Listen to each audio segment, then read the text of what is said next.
Learning English with English faculties. Welcome to this explainer. Today, we're diving right into the 10 most common writing mistakes that are literally costing healthcare professionals their OET grade B. Look, if you're aiming for that crucial score to finally secure your registration, you already know that your clinical knowledge alone just isn't going to cut it. The occupational English test is all about how safely and effectively you communicate in writing. And honestly, there are some very specific traps that trip up thousands of candidates every single year. So we are going to systematically break down exactly what these 10 mistakes are, why they're tanking your marks, and most importantly, how to fix them. To tackle this, we've organized everything into a straightforward 4-phase roadmap. We've got the setup, the substance, the mechanics, and finally, the final polish. So let's jump straight into phase 1, the setup, which is all about your planning and your overall purpose. Right off the bat, the first major trap here is mistake number 2 on our list, jumping in without a plan. You've got to use those initial 5 minutes of reading time to follow 3 exact steps. First up, read the task at the very bottom of the notes to figure out exactly who you're writing to. Second, identify what that specific reader needs to know to keep caring for this patient. And third, select only the relevant case notes that actually serve that goal.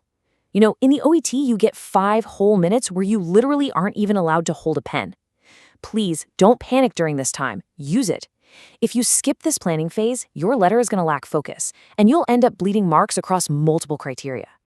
And that lack of focus leads right into mistake number 1, failing to express your clinical purpose immediately. Starting off with a super generic phrase like, I am writing to update you on the patient, or I am writing to refer the patient. Without actually giving the specific clinical reason, that completely kills your purpose score. Think about it. The assessors are acting as busy health professionals. They need to know exactly why they're reading your letter the second they look at it. You've got to be explicit. Writing something like, I am writing to refer Miss Ann Hall, who has been provisionally diagnosed with a possible stricture for further investigations is perfect. It instantly tells the reader who the patient is, what their current status is, and what action is required. Boom, job done. Okay, moving on to phase 2, the substance. This is where we manage your content and your overall length. Let's do a quick pop quiz here. What do you think happens if you leave out a detail like 30 minutes per day for a physiotherapy plan? Imagine the case notes specifically mention that exact detail, but in your letter, you just write, the patient requires physiotherapy. How on earth is the receiving physiotherapist supposed to know the actual treatment protocol? Well, this perfectly highlights mistake number 4, leaving out key information. The absolute bottom line here is that missing key details means the reader cannot safely continue patient care, and that will severely lower your score. Remember, the OET is assessing your ability to communicate safely. If you drop the dosage, skip the frequency of a treatment, or leave out a vital piece of recent medical history, you are essentially failing to pass on safe handover information. It's a huge red flag. Now, on the flip side of that is mistake number 7, including incorrect content. A massive, massive error we see is confusing a provisional diagnosis with a confirmed one. If those case notes have a question mark next to a condition or they use words like suspected, you absolutely cannot write that the patient has that condition as a matter of fact. You have to state that you're provisionally diagnosed or that it's a possible condition. The same thing goes for mixing up dates, or maybe stating a patient has multiple conditions when the notes say it's singular. Doing that drastically alters the medical facts, and it will absolutely ruin your content score. To prevent mistake number 5, which is writing way too much, you need to keep a strict visual target in mind. The absolute sweet spot for the body of your letter is 180 to 200 words. Pushing 250 or 300 words doesn't prove to the examiner that you have some sort of advanced English mastery. It just proves you're unable to concisely summarize medical notes. So, how do people end up blowing past that limit? Usually, it's by dumping excessive background history. Let's say you're writing a letter back to a patient's regular GP. Well, they really don't need the patient's entire childhood medical history or social background. They already have all of that on file. You need to carefully select only the recent events that the GP actually needs an update on. Keeping things concise by omitting those known background details is just essential. Seriously selecting irrelevant notes is a massive grade B killer. Right, let's head into phase 3, the mechanics. This is all about grammar and sentence structure. Mistake number 3 is writing overly long sentences. A lot of candidates fall into the trap of thinking that stringing together this breathless 66-word sentence packed with connectors like additionally and furthermore shows off high-level proficiency. Actually, it does the exact opposite. It just creates a confusing, exhausting paragraph. Taking that exact same information and breaking it up into a clear 44-word structure split across 2 sentences, that dramatically improves readability and makes your critical medical info so much easier to digest. Remember, short, accurate, and punchy is always, always better than long and rambling. Okay, time for another quick test. This time, we're looking at mistake number 6, using the wrong tense. Listen to this phrase, "The patient has been presented today." Can you spot why that's grammatically incorrect for a clinical handover letter?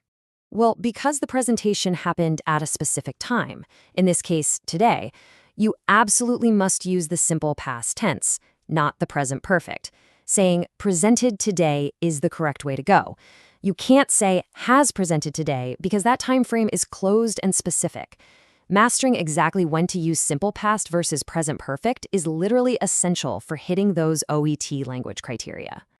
Moving right along, mistake number 8 involves forcing the passive voice where it doesn't belong. Writing something like was underwent is just a fatal grammatical error. The verb undergo describes an action that the patient actively experiences. Because of that, it can't just be made passive. You'd need to write, the patient underwent surgery, which is active, or use a proper passive construction for the treatment itself, something like, the patient was started on physiotherapy. Using the passive voice incorrectly like this severely damages your genre and style score, and it's going to hurt your language score too. Finally, we arrive at phase 4, the final polish. This is all about patient details and, of course, proofreading. Mistake number 9 is referring to the patient incorrectly. The golden rule here? Always use titles and surnames for adults, so Ms. Wood, for example. But it's perfectly fine to stick to first names for young children, like Molly. Also, make sure you aren't just calling them the patient over and over throughout the entire letter. Oh, and under test pressure, always double-check your pronouns.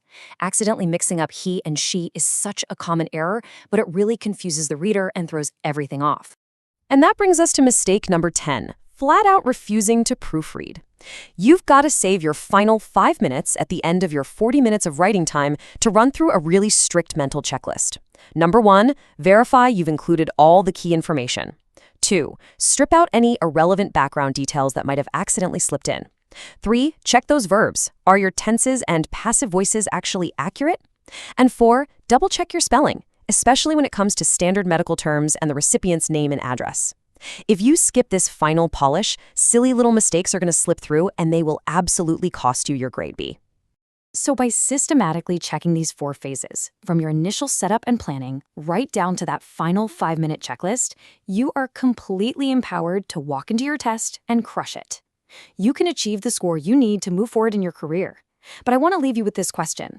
Which of these 10 mistakes is secretly hiding in your current practice letters right now? And what are you going to change today to guarantee that grade B?